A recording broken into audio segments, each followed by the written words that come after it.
فرمانبرداری، اور یہ صرف ایک عبادت میں ہی نہیں ہے صرف نماز، بلکہ تعمر پوری زندگی اٹھتے بیٹھتے چلتے پھرتے اس کا مظاہرہ ہمیں کرنا ہے کہ ہر عمل فرمانبرداری کے تحت اللہ تعالیٰ کے لیے ہم کرنے والے بن جائیں، تب ہم قانتین و قانتات میں شمار کیے جائیں گے۔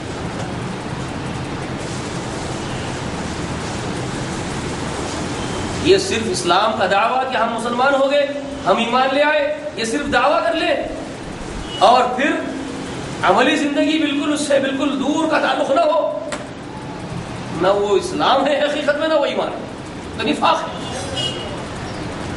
تو نفاق کی علامت ہے۔ اللہ اس سے ہم سب کی حفاظت فرمائے۔ تو یہ اس کے بعد پیدا ہونے والی صفتیں ہیں۔ جب اسلام سمجھ میں آیا کیا چیز ہے، ایمان سمجھ میں آ گیا اور ایمان پیدا ہو رہا ہے دل کے اندر، تو پھر یہ صفت آنے لگتی ہے، قانتین ہوتے ہیں، قانتات ہوتے ہیں، اللہ کے سامنے فرمانبرداری اختیار کرنے والے مرد اور عورتیں بن جاتے ہیں اور بننے لگتے ہیں۔ اور یہ مطلوب ہے، یہ چیزیں پیدا ہو کہ کل وجود کو اللہ کے سپرد کرنے والے ہوتے ہیں۔ جب بندے کے اندر یہ صفت پیدا ہوتی ہے، جب وہ اللہ تبارک و تعالیٰ کے لیے جینے اور مرنے کے عزائم رکھتا ہے کہ میرا ہر عمل اللہ کے لیے خالص ہے، ہر ایک مفاد سے وہ بہت دور اٹھ جاتا ہے، تمام مفادات سے وہ دور اٹھ کر کے صرف اللہ کا بندہ بن کر کے رہ جاتا ہے کہ میں صرف اللہ کا بندہ بنا ہوا ہوں اور کسی کی بندگی مجھے مطلوب نہیں ہے، اور کسی کی رضا کسی کی چاہت مجھے مطلوب نہیں ہے، کسی سے بڑائی مجھے مطلوب نہیں ہے، کسی سے تعریفیں مجھے مطلوب نہیں ہے، میرا جینا مرنا میری عبادت صرف اس ایک کے لیے خالص ہے۔ جب یہ صفت پیدا ہو جائے تو پھر اس کے اندر صداقت پیدا ہوتی ہے، سچائی پیدا ہوتی ہے، پھر وہ ہر جگہ ڈنکے کی چوٹ کھڑے ہو کر کے حق کی گواہی دیتا ہے، حق کے لیے آواز بلند کرتا ہے، اس کو کسی کی پرواہ نہیں ہوتی ہے، کیونکہ اس کے اندر صرف ایک فطرت ہے کہ وہ صرف رب کو راضی کرنے والا ہے، وہ کسی کی پرواہ نہیں کرتا، تو وہ ڈنکے کی چوٹ سچائی کی بات کہنے والا اور سچائی کی راہ اختیار کرنے والا صادق بنتا ہے، اور وہ عورت صادقہ بنتی ہے۔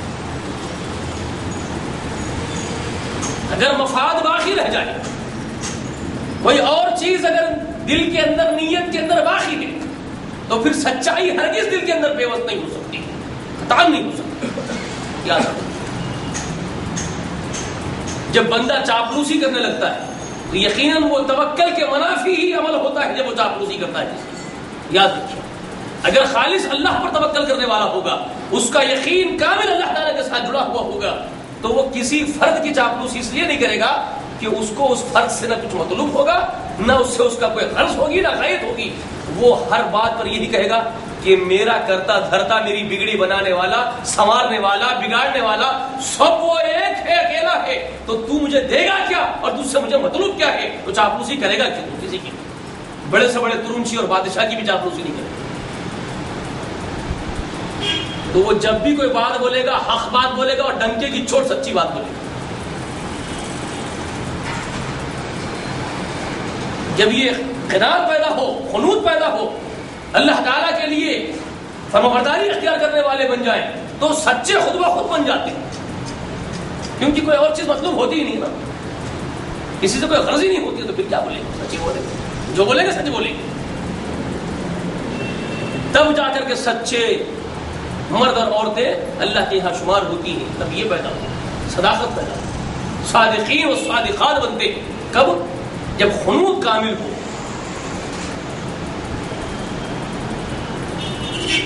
یہ اصل چیز ہے۔ فرمانبرداری اپنے انتہا کو جب پہنچتی ہے اور اپنا کل وجود اللہ کے سپرد بندہ کرتا ہے، تب اس کے اندر صداقت پیدا ہوتی ہے، سچائی پیدا ہوتی ہے، اور اللہ تعالیٰ کو یہ سچائی ہم سے مطلوب ہے۔ اللہ تعالیٰ فرماتے ہیں کونوا مع الصادقین، تم سچوں کے ساتھ رہنا اور سچوں میں سے رہنا۔ اور سچے کون لوگ ہیں؟ اللہ اکبر۔ اللہ تعالیٰ قرآن مجید میں کئی ایک مقامات پر اس کی طرف اشارہ ہے۔ سورہ بقرہ میں فرماتے ہیں نیکی یہی نہیں ہے کہ تم اپنے چہروں کو مشرق یا مغرب کی طرف کر لیتے ہو، اصل نیکی یہ ہے کہ تم اللہ پر ویسے ایمان لاؤ جیسے اللہ کو ایمان مطلوب ہے، آخرت پر وہ ایمان رکھو جو اللہ کو مطلوب ہے، حساب دہی کا تصور تمہارے اندر گہرا ہو، اللہ کے یہاں ایک پل پل کا، ایک پائی پائی کا تم کو حساب دینا ہے۔ اور مال کی محبت دل میں اگرچہ کہ تمہارے ہے، اس کے باوجود اپنے اموال کو رشتہ داروں پر خرچ کرو، مسکینوں پر، یتیموں پر خرچ کرو، مسافروں پر خرچ کرو، اور راہ کے چلنے والے اور گردن چھڑائی کے لیے ان تمام اللہ تعالیٰ کے بتائے ہوئے راستوں میں اپنے اموال تم خرچ کرنے والے بنو، اور پھر اس کے بعد نماز کے قائم کرنے والے اور فرض زکوٰۃ کے ادا کرنے والے۔ فرض زکوٰۃ کے علاوہ یہ صدقات و خیرات جو تمہارے اللہ کے لیے خالص ہوں گے یہ نفلی ہے، ان کے کرنے والے بننے کے بعد فرض زکوٰۃ دینے والے بنو، تزکیہ کرنے والے بنو، یہ ساری چیزیں تمہارے اندر پیدا ہوں گی، تو یہی وہ لوگ سچے ہیں، یہی سچے صادق ہیں۔ سچائی تب کیا کرنی ہے؟ یعنی اپنی مکمل فرمانبرداری اللہ کے لیے ہو خالص، صرف چہرے کر لینے سے کچھ نہیں ہوتا۔ اللہ نے اس کو وہاں کنڈیشن کو بیان کیا، لیس البر ان تولوا وجوہکم قبل المشرق والمغرب، اللہ نے اس کنڈیشن کو بیان کر دیا، صرف تمہارا چہرہ مشرق یا مغرب کی طرف پھیر لینا اس سے کچھ ہونے والا نہیں ہے، مکمل اپنی فرمانبرداری کو سپرد کر دو اللہ تعالیٰ کی، اپنے اموال کو قربان کر دو، اپنی جانوں کو قربان کر دو۔ جذبات پیدا ہوں گے وہ صادق مومن حق ہیں، وہ سچے ہیں، تو یہ صداقت کی راہ اختیار کرنا، حق بات بولنا ہے، ڈنکے کی چوٹ چاہے کچھ ہو جائے، کوئی مفاد نہیں،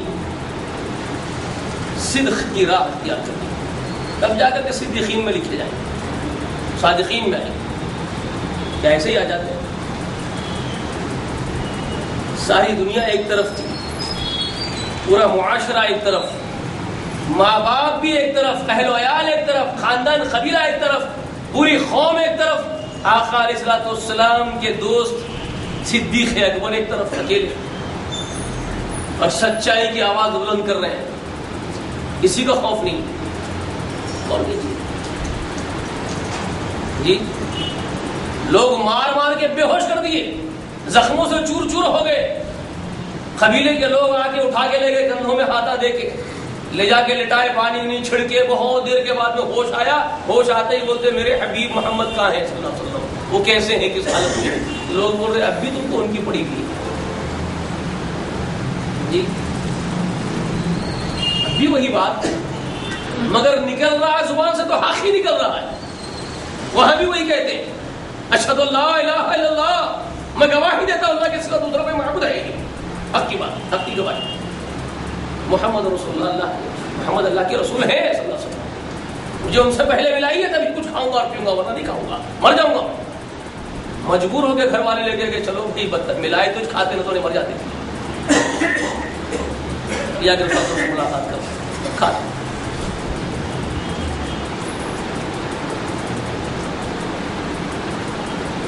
صدق کی راہ اختیار کرنا آسان بات نہیں ہے، سب کچھ قربان کر دینا پڑتا ہے،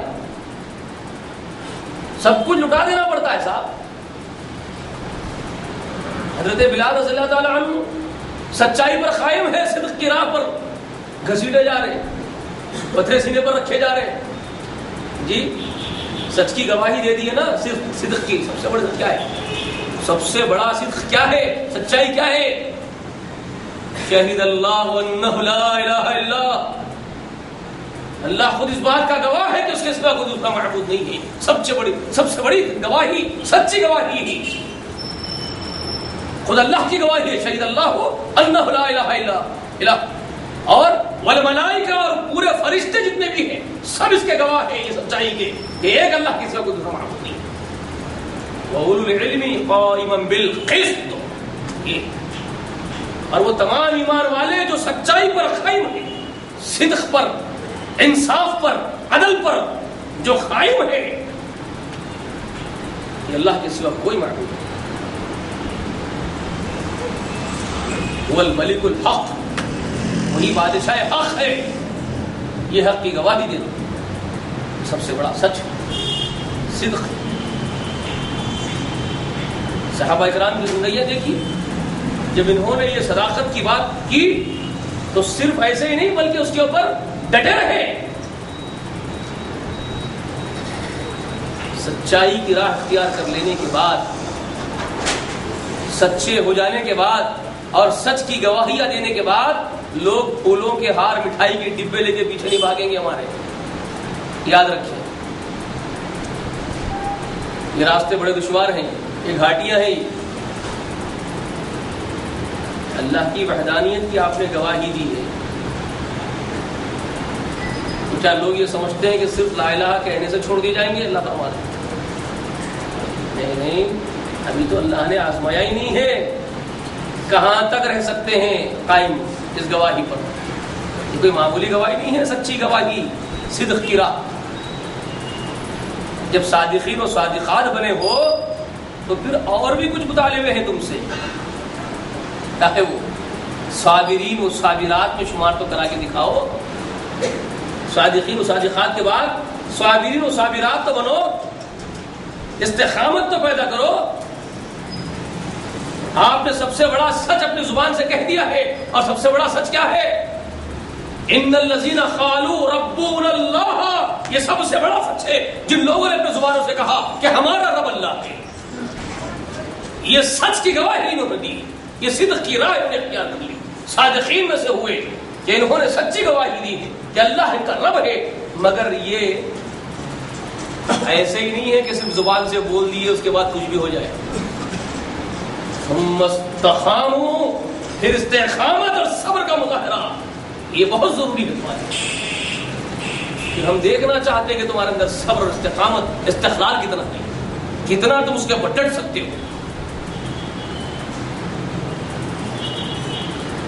ام حسبتم ان تدخلوا الجنہ لما یاتیکم مثل الذین خلوا من قبلکم. نہیں بات اللہ تعالیٰ وضاحت کے ساتھ بیان ہے. کیا یہ سمجھتے ہو، گمان کرتے ہو جنت میں ایسے ہی داخل ہو جاؤ گے؟